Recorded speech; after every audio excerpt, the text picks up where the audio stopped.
Merhaba arkadaşlar, kanalıma hoş geldiniz.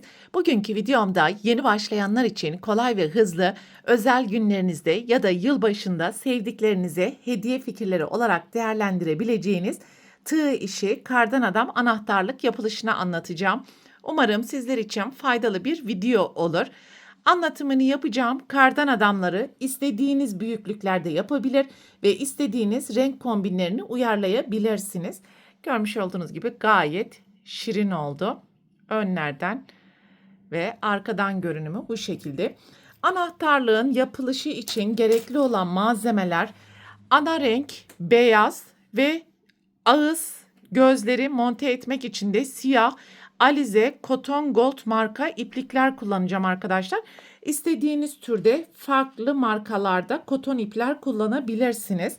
Şapkaları yapmak için yine elinizde olan parça farklı renklerde iplikler, bir adet anahtarlık klipsi, şapkayı ve burnu yapıştırmak için yapıştırıcı, gözleri yapmak için siyah inci, 2,20 milimetre tığ, bir adet iğne ve kardan adamın içini doldurmak için boncuk elyaf'a ihtiyacımız olacak. Videonun yapılış aşamalarına geçmeden önce kanalıma abone olarak videomu beğenmeyi ve sevdiklerinizle paylaşmayı unutmayın arkadaşlar. Haydi şimdi anahtarlığın yapılışına başlayalım. Kardan adamın yapılışı için 2 adet aynı sayılarda ve büyüklükte daireye ihtiyacımız olacak arkadaşlar.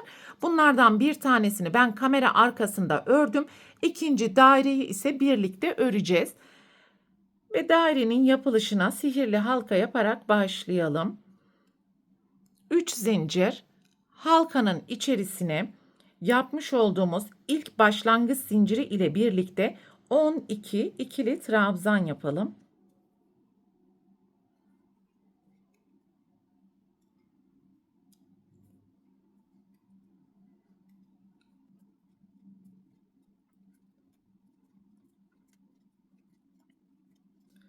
On iki trabzanı yaptıktan sonra sihirli halkanın ipini sıkıştıralım ve birinci zincirin tepesinde görünen ilmek içerisinden kaydırma yaparak sırayı tamamlayalım. 3 zincir aynı boşluğun içerisine ikili trabzan ve ikinci sırada alt sırada yapmış olduğumuz tüm trabzanların tepesine çift trabzan yaparak sıra sonuna kadar devam edeceğiz. Başlangıç zinciri ile birlikte toplam 24 ikili trabzan elde edeceğiz.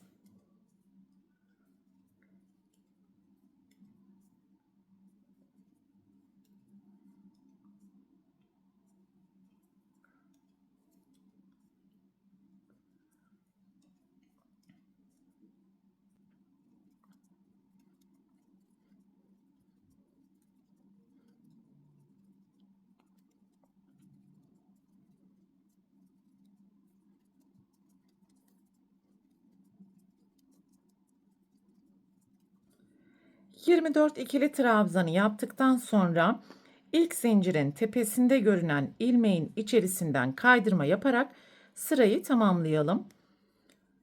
3 zincir aynı boşluğun içerisine ikili trabzan, sonraki trabzanın tepesine bir trabzan, sonraki trabzan tepesine çift trabzan, sonraki trabzan tepesine tek trabzan. Bu sırada çift tek yaparak sıra sonuna kadar alttaki trabzanların tepesine ikili trabzan yapalım. Sıra sonuna kadar ikili trabzanları yaptım ve son boşluğun içerisine bir trabzan yaparak toplam 36 tane ikili trabzan elde ettik. Sıranın sonuna geldiğimiz zaman ilk zincirin tepesine kaydırma yapalım. Burada ipi kesmiyoruz. Birinci daire ile birleştireceğiz. Ve yapmış olduğumuz sihirli halkanın ipini sıkıştırarak ilmeklerin arka tarafından gizleyelim.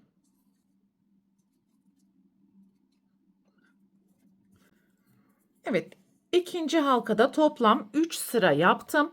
Birinci halkada da toplam 3 sıra yapmıştık.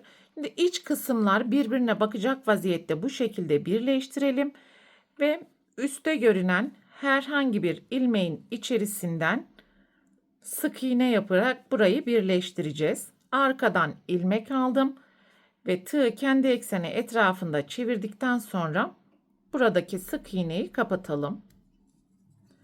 Şimdi karşılıklı ilmekleri bu şekilde birleştirerek ters sık iğne tekniği uygulayacağız.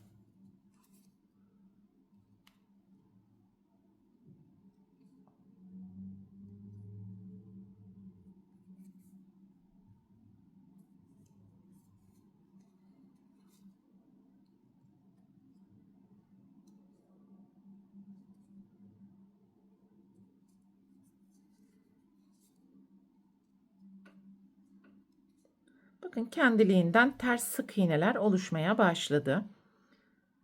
Ve bu şekilde sıra sonuna kadar devam edeceğiz. Elyafı dolduracak boşluk kalana kadar birleştirmeye devam edelim.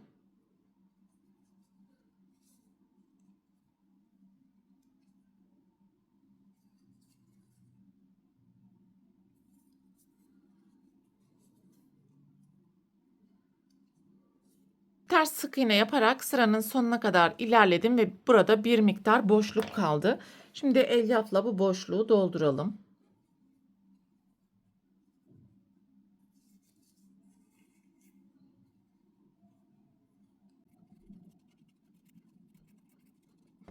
Ve karşılıklı ilmekleri kaldığımız yerden birleştirmeye devam edelim.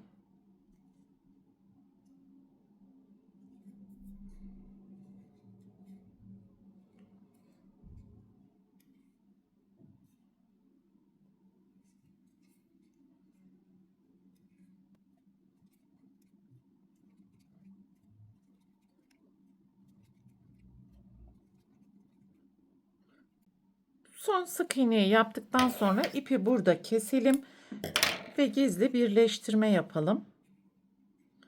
Şu şekilde bakın arka taraftan tığı geçirerek ipi önden arkaya doğru alalım.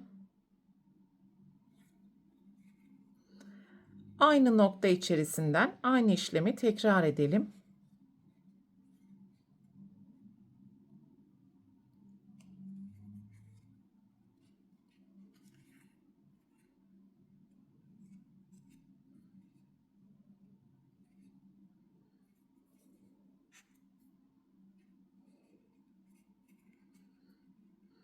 Ve bu ipi de arka taraftaki ilmeklerin arasından gizleyebildiğimiz kadar gizleme işlemini yapalım. İç kısımda saklayalım. Buradaki noktaya yapacağımız şapkayı yapıştıracağımızda buradaki bu ilmek fazlalığı kaybolacak arkadaşlar. Şimdi kardan adamın şapkasını yapalım. Dilediğiniz renk kombinini uyarlayabilirsiniz.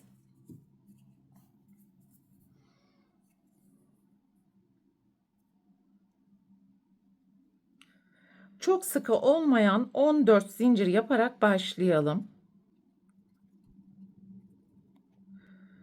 Ve ikinci zincirden başlayarak yan yana toplam 14 sık iğne yapalım.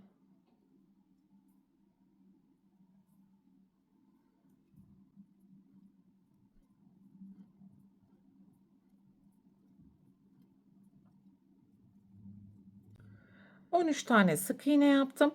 14. sık iğneyi ilk yaptığımız düğümün içerisine yaparak sırayı tamamlayalım. Bir zincir, deseni çevirelim ve ilk sık iğneden başlayarak yan yana toplam 14 tane kayma dikişi yapalım.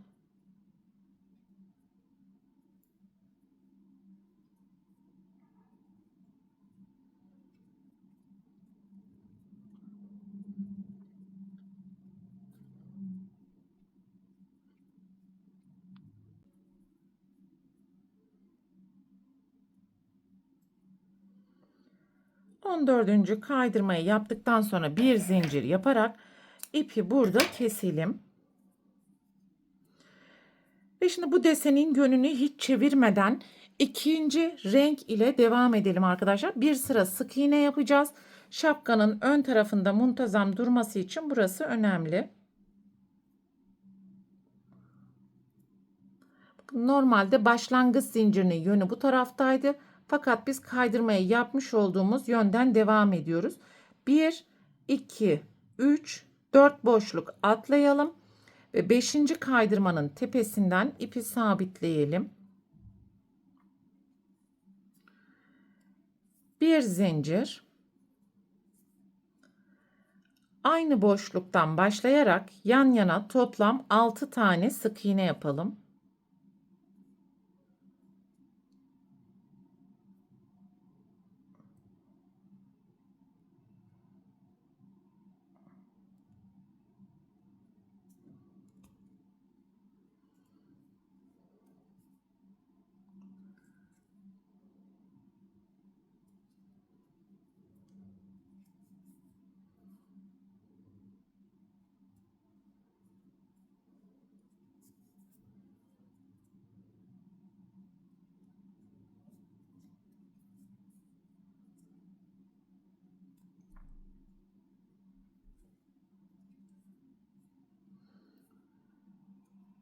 Altı sık iğneyi yaptıktan sonra bir zincir yapalım ve ipi burada keserek tekrar birinci sırada kullanmış olduğumuz renkle devam edeceğiz ve desenin yönünü bu kez çevireceğiz.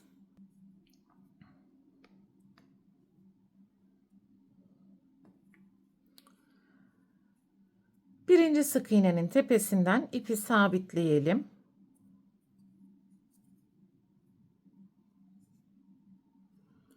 Bir zincir. Aynı boşluktan başlayarak yan yana toplam 6 tane sık iğne yapalım.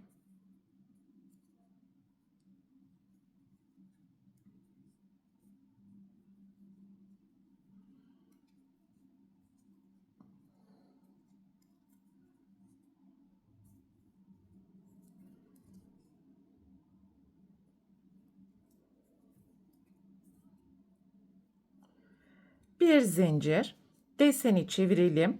İlk boşluktan başlayarak yan yana 6 sık iğne.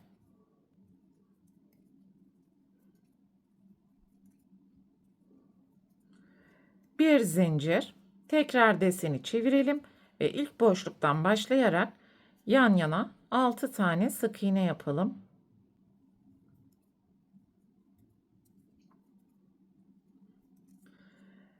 Bir zincir yaptıktan sonra ipi keselim ve bütün parça iplerim şapkanın arka tarafındaki ilmeklerin arasından gizleyebildiğimiz kadar gizleme işlemini yapalım.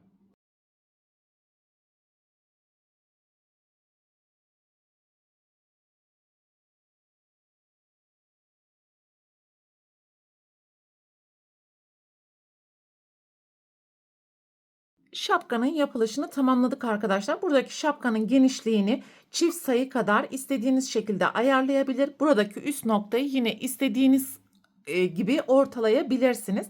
Biz sağdan 4 ilmek, soldan da 4 ilmek yaparak ortada da 6 sık iğne yaparak şapkayı oluşturmuş olduk. Şimdi kardan adamın burnunu yapalım.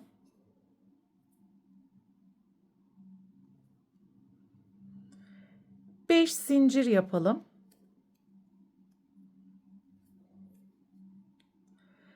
İkinci zincirden başlayarak yan yana 5 tane sık iğne yapalım.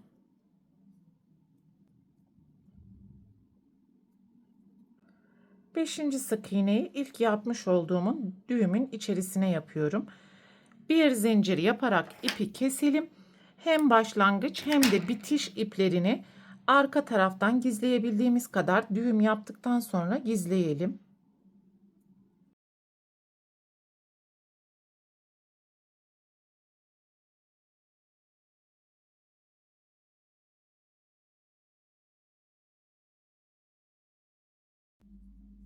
Evet, burnu da bu şekilde oluşturduk.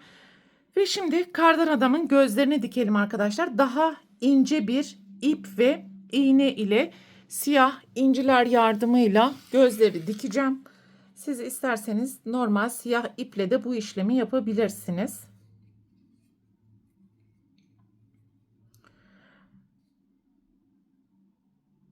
Buradaki bir değil ikinci sıranın üst noktasından gözleri dikeceğim.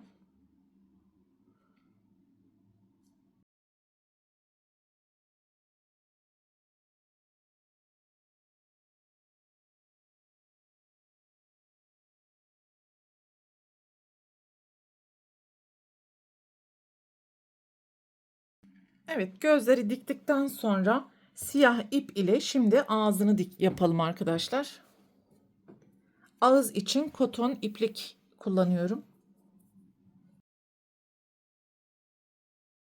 Ben burada yapmış olduğum ağızlarda görmüş olduğunuz gibi kimini düz yaptım, kimini sağ tarafa doğru gülüyor yaptım, kimini de sol tarafa. Bunu istediğiniz şekilde ayarlayabilirsiniz.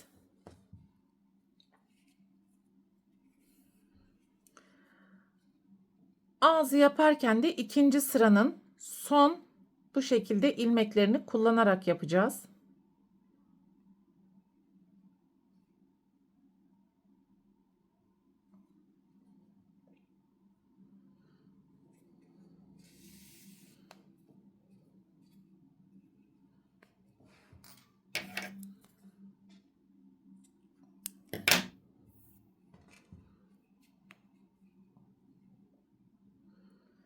Bakın 1, 2, üçer üçer. 1, 2, üçüncüden tekrar geçiriyorum. Ve bu işlemi toplam 5 kez yapacağız. Çok fazla sıkmayalım.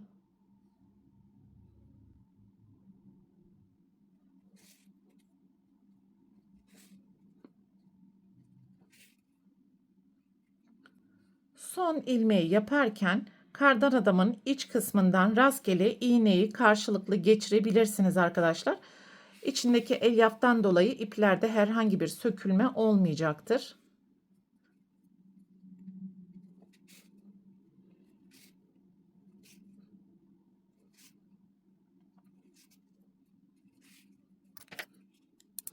Evet, görmüş olduğunuz gibi iç kısımda kayboldu.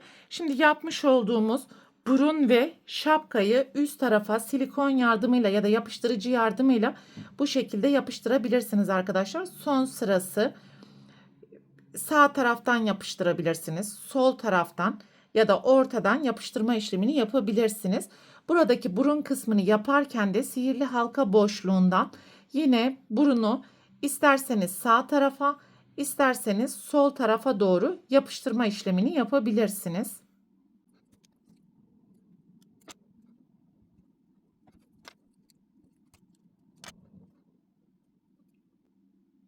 Evet arkadaşlar, şapkayı ve burnu yapıştırdıktan sonra şimdi anahtarlık klipsini takabiliriz. Gözleri ortalayacak şekilde istediğiniz noktadan klipsi monte edebilirsiniz.